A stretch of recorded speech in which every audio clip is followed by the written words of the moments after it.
कई सदियों पहले एक राज्य था, शांत, समृद्ध, सुरक्षित। उस राज्य में एक राजकुमार जन्मा। नाम था सिद्धार्थ। उसके जन्म के दिन महल में उत्सव था। दिए जले थे, संगीत बज रहा था और हर चेहरा मुस्कुरा रहा था। कहा गया, ये बालक या तो महान राजा बनेगा या फिर संसार को नई राह दिखाएगा। राजा ने ये सुना और डर गया, क्योंकि राजा अपने उत्तराधिकारी को राजा ही देखना चाहता था। सिद्धार्थ को हर सुख दिया गया, सुंदर महल, मुलायम वस्त्र, स्वादिष्ट भोजन, नृत्य, संगीत और ऐसी दुनिया जहां दुख का नाम भी न था। राजा का एक ही आदेश था कि मेरे पुत्र को कभी बुढ़ापा, बीमारी या मृत्यु न दिखे, और महल की दीवारें उतनी ऊंची बना दी गईं कि सच्चाई बाहर ही रह जाए। सिद्धार्थ बड़ा हुआ। उसकी आंखों में करुणा थी, पर मन में सवाल भी। वो हंसता था, पर कभी-कभी अकेले बैठकर चुप हो जाता था। महल में सब कुछ था, पर मन में एक खाली जगह थी। वो सोचता, अगर जीवन इतना सुंदर है तो मन इतना अशांत क्यों है। एक दिन सिद्धार्थ ने नगर देखने की इच्छा जताई। राजा घबरा गया। फिर भी सारे रास्ते साफ कराए गए, बीमार लोग छुपा दिए गए, बूढ़ों को घरों में बंद कर दिया गया, नगर सजा दिया गया, एक झूठी मुस्कान की तरह। लेकिन सच्चाई हमेशा रास्ता ढूंढ ही लेती है। सिद्धार्थ ने पहली बार एक बूढ़े व्यक्ति को देखा। झुकी हुई पीठ, कांपते हाथ, थकी हुई आंखें। उसने पूछा, ये क्या है? उत्तर मिला, ये बुढ़ापा है, हर किसी को आता है। सिद्धार्थ चुप हो गया। फिर उसने एक बीमार व्यक्ति देखा, दर्द में कराहता हुआ, असहाय। उसने फिर पूछा, ये क्या है? उत्तर मिला, ये बीमारी है, कोई नहीं बचता। उसके भीतर कुछ टूट गया और फिर उसने एक मृत शरीर देखा। न कोई सांस, न कोई मुस्कान, बस पूर्ण स्थिरता। सिद्धार्थ ने कुछ नहीं कहा, पर उस दिन उसका मन कभी पहले जैसा नहीं रहा। महल लौटकर वो देर तक बैठा रहा। न संगीत अच्छा लगा, न भोजन। उसके भीतर एक सवाल गूंज रहा था, अगर सबको बुढ़ापा, बीमारी और मृत्यु आनी है तो यह सुख किस काम का। उस रात जब पूरा महल सो रहा था, सिद्धार्थ उठा। उसने अपने सोते हुए पुत्र को देखा, अपनी पत्नी को देखा, और उसकी आंखों में दुख भी था और दृढ़ता भी। वो भाग नहीं रहा था, वो खोजने जा रहा था। धीरे धीरे वो महल से बाहर निकला। न कोई घोषणा, न कोई विदाई, सिर्फ एक मौन निर्णय, जब तक दुख का कारण नहीं समझूंगा तब तक लौटूंगा नहीं। उस रात एक राजकुमार ने सब कुछ छोड़ दिया, और उसी क्षण एक यात्रा शुरू हुई जो आगे चलकर बुद्ध तक पहुंची। महल छोड़ने के बाद सिद्धार्थ किसी निश्चित रास्ते पर नहीं चला। उसके पास कोई गुरु नहीं था, कोई ग्रंथ नहीं था, कोई उत्तर नहीं था। बस एक प्रश्न था कि दुख आता कहां से है। और इसी प्रश्न के साथ वो जंगलों की ओर बढ़ गया। जंगल शांत थे, लेकिन ये शांति आराम देने वाली नहीं थी। ये ऐसी शांति थी जो आदमी को अपने ही भीतर उतार देती है। सिद्धार्थ ने तपस्वियों को देखा, सूखे शरीर, अस्थियों जैसे हाथ और आंखों में कठोर निश्चय। वे कहते थे, शरीर को जितना कष्ट दोगे, आत्मा उतनी शुद्ध होगी। सिद्धार्थ ने सुना और मान लिया। उसने भोजन कम कर दिया। पहले दिन एक बार खाया, फिर कुछ कौर, फिर सिर्फ पानी, और फिर कभी-कभी वो भी नहीं। दिन बीतते गए, महीने निकल गए। उसका शरीर धीरे धीरे खुद का भार नहीं संभाल पा रहा था। हड्डियां उभर आईं, त्वचा सूख गई, सांस उथली हो गई। लेकिन मन कहता था, शायद यही रास्ता है। वो घंटों ध्यान में बैठता, धूप में, ठंड में, बरसात में। शरीर कांपता था, पर वो हिलता नहीं था। उसके साथ 5 अन्य साधक भी थे। वो उसे देखते और कहते, ये व्यक्ति सबसे आगे है। और सिद्धार्थ सुनता, पर भीतर से और कठोर होता जाता, क्योंकि अब ये सिर्फ खोज नहीं थी, अब ये खुद से युद्ध बन चुका था। एक दिन वो ध्यान में बैठा था। अचानक उसकी सांस रुकने लगी, आंखों के सामने अंधेरा छाने लगा और वो धरती पर गिर पड़ा। उसे लगा शायद यही अंत है। लेकिन उसी क्षण एक विचार उठा कि अगर मृत्यु से पहले ही चेतना नष्ट हो जाए तो ये साधना किस काम की।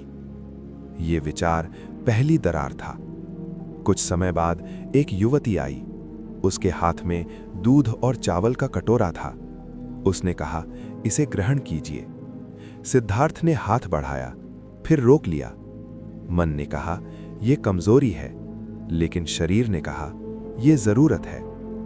पहली बार सिद्धार्थ ने अपने शरीर की सुनी। उसने भोजन लिया और उसी क्षण पांचों साधक उसे छोड़कर चले गए। वे बोले, ये मार्ग से भटक गया है। सिद्धार्थ ने उन्हें रोकने की कोशिश नहीं की, क्योंकि अब वो एक बात समझ चुका था कि अगर सुख में डूबना गलत है तो कष्ट में डूबना भी उतना ही गलत है। किसी एक छोर पर खड़े होकर संतुलन नहीं मिलता। वो नदी के किनारे बैठा बहुत देर तक। शरीर कमजोर था, पर मन साफ हो रहा था। पहली बार उसने लड़ना छोड़ा। पहली बार उसने जोर लगाना छोड़ा। वो बोला नहीं, उसने घोषणा नहीं की, बस एक शांत निर्णय लिया। न भोग न यातना, अब बीच का मार्ग। उसी रात वो एक वृक्ष के नीचे बैठा। वो नहीं जानता था कि ये कौन सा वृक्ष है। वो बस जानता था कि आज भागूंगा नहीं, आज खुद को भी नहीं तोड़ूंगा। आसमान में तारे थे, नदी बह रही थी और सिद्धार्थ पहली बार पूरी तरह स्थिर था। ये अंत नहीं था, ये वास्तविक यात्रा की शुरुआत थी। वो वृक्ष कोई साधारण वृक्ष नहीं था, लेकिन उस रात सिद्धार्थ ये नहीं जानता था। वो बस वहां बैठा था, सीधा, स्थिर, बिना किसी अपेक्षा के। उसने ना आंखें बंद की, ना किसी देवता को पुकारा। उसने केवल इतना कहा, आज चाहे जो हो जाए, मैं यहां से नहीं उठूंगा जब तक सत्य स्पष्ट ना हो जाए। रात गहरी होती गई। जंगल की आवाजें धीरे धीरे मौन में बदलने लगी और तभी मन बोलने लगा। पहले स्मृतियां आईं, महल की, संगीत की, हंसी की। एक आवाज भीतर से बोली, क्यों छोड़ा ये सब?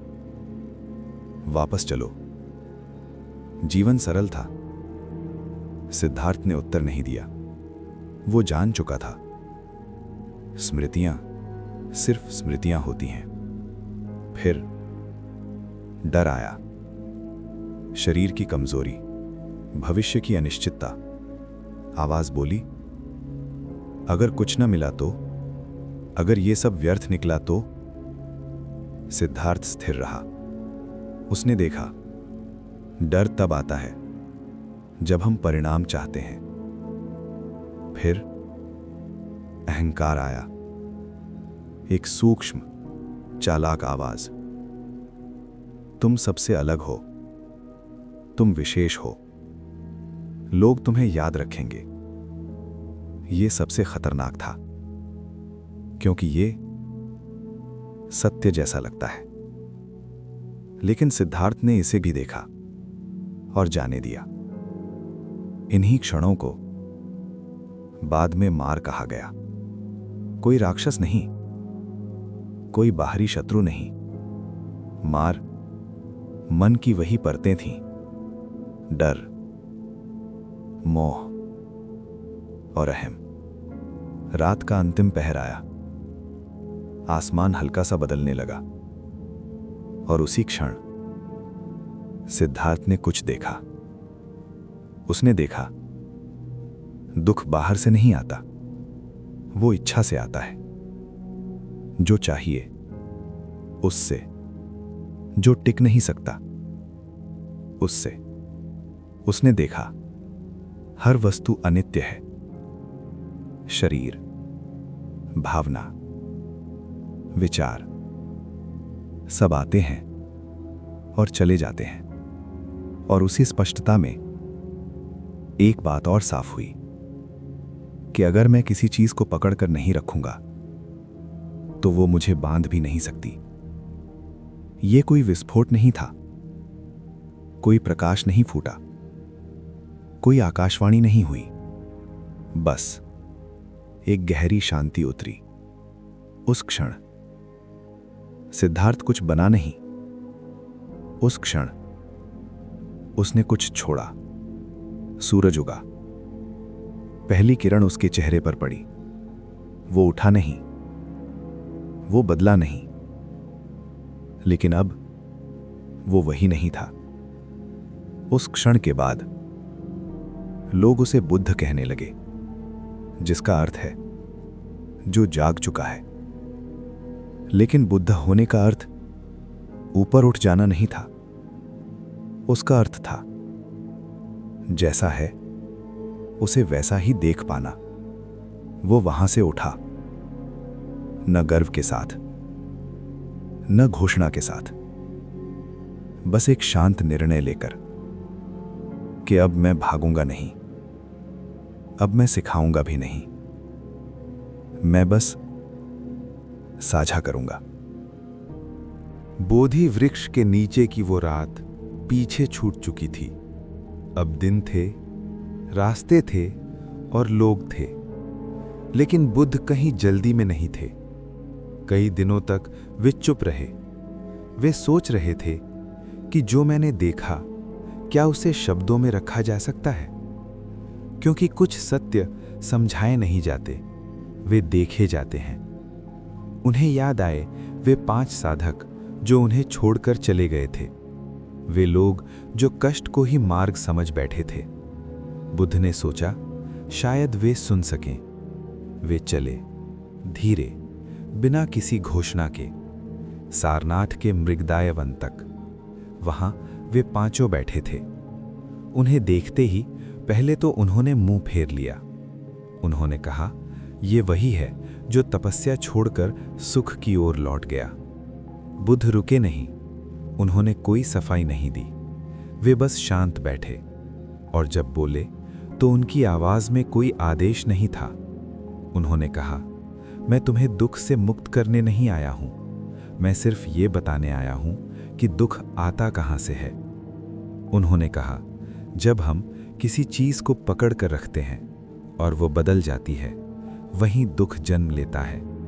उन्होंने कहा, न भोग शांति देता है, न यातना, दोनों छोर हमें थका देते हैं। उन्होंने इसे मध्यम मार्ग कहा, एक ऐसा मार्ग जहां शरीर को दुश्मन नहीं बनाया जाता और मन को राजा भी नहीं। उन्होंने कोई धर्म नहीं बनाया, कोई नियमों की सूची नहीं दी। उन्होंने सिर्फ 4 बातें रख दी। जीवन में दुख है, दुख का कारण है, दुख का अंत संभव है, और उस अंत तक जाने का एक मार्ग है। वे बोले नहीं, मुझ पर विश्वास करो। उन्होंने कहा, खुद देखो। लोग आने लगे, कुछ शांति के लिए, कुछ जिज्ञासा से, कुछ बस सुनने के लिए। बुद्ध ने किसी को रोका नहीं, किसी को बुलाया नहीं। कई लोग उनसे चमत्कार चाहते थे। बुद्ध ने मौन चुना, क्योंकि वे जानते थे जो बाहर बदलता है वो फिर बिगड़ जाता है, जो भीतर स्पष्ट हो जाए वही टिकता है। उन्होंने कहा, मैं तुम्हें सहारा नहीं दूंगा, क्योंकि सहारे आदत बन जाते हैं। मैं सिर्फ रास्ता दिखा सकता हूं। और फिर उन्होंने भीड़ बनाई नहीं, उन्होंने अनुयायी नहीं गिने, उन्होंने मंदिर नहीं मांगे, उन्होंने सिर्फ चलते रहना चुना, हर दिन, हर सांस के साथ। और जब लोग पूछते, आप कौन हैं, वे कहते, मैं जाग चुका हूं। न देवता, न राजा, न उद्धारक, बस एक इंसान जिसने देख लिया। और यही कारण है कि सदियों बाद भी जब सब कुछ बदल गया, राज्य, धर्म, भाषाएं, तो भी बुद्ध आज भी सुने जाते हैं। क्योंकि ये कहानी किसी पूजा की नहीं है, ये कहानी देखने की है। और शायद अगर तुम आज शांत बैठ सको तो ये कहानी अभी भी तुमसे बात कर रही है।